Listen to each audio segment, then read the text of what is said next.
So next up is a slip yoke reconfiguration, cleanup, tune-up, balance job for my customer Pete. It's for his Corvette, and the ask was, could I modify that slip yoke for it's running a short shaft turbo 400, and could I modify that slip yoke to make it fit the short shaft turbo 400 better, so it go engage into the transmission further fully, and so that you can get the drive shaft assembled in the vat. And the secret to those short shaft turbo 400s is this counterbore right here, and the one that he had was the same ground hub diameter as this. It's roughly 3 5/8 from the back of the yoke to there, and then it has that counterbore that is about 20 thousandths bigger than the major diameter of the spline, and it's 3/4 deep.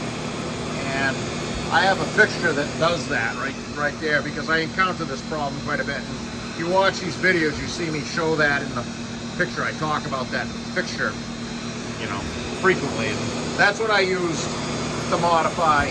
That's the same yoke that he had.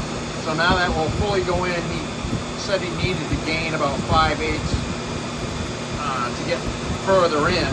And so the counterbore is 3/4 deep, so that gives him a little overrun.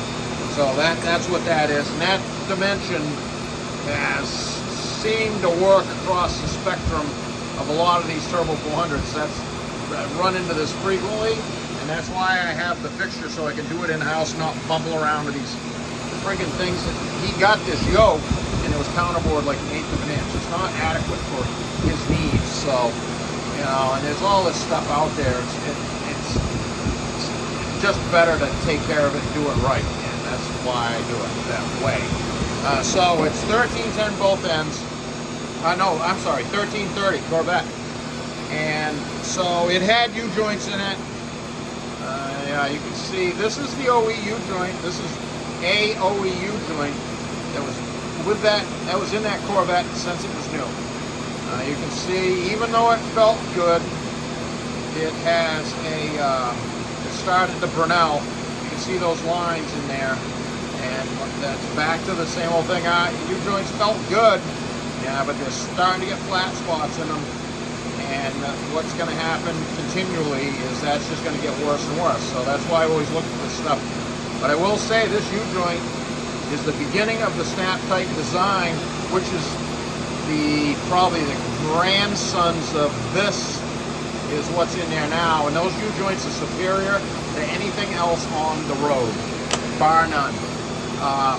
So slip yoke is modified. It's got a pair of new 1330s in it, both ends. As you can see, I sandblasted it. It did have some POR 15 or POC 15 paint over crap. I do not believe in this stuff, and I will share that when I sandblast a lot of that stuff off, and I always see the brush marks in the base metal, in the parent metal, like the tube itself, are rustier than the rest of the drive shaft. So I don't think that stuff is what it's cracked up to be. Painting over stuff without proper surface prep. I'm not a professional painter, but I know enough to know that it's going to be just better off. And I like these things clean, flat, and straight when I'm balancing them. So that's where we're at now. I did, like I said, I removed all that.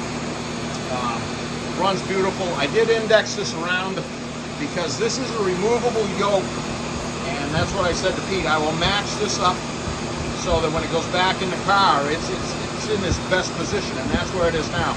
I ran it both ways. It's happier going this way than it was the other way. It wasn't horrible either direction, but it's better going this way.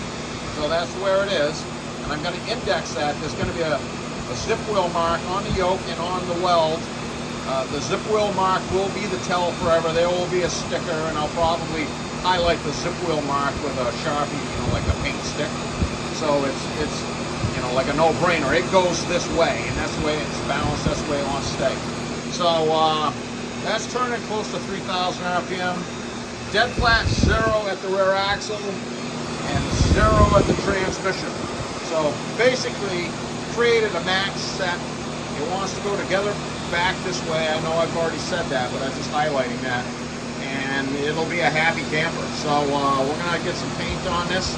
Just regular paint, a good even layer of it. And we'll get it back to peak.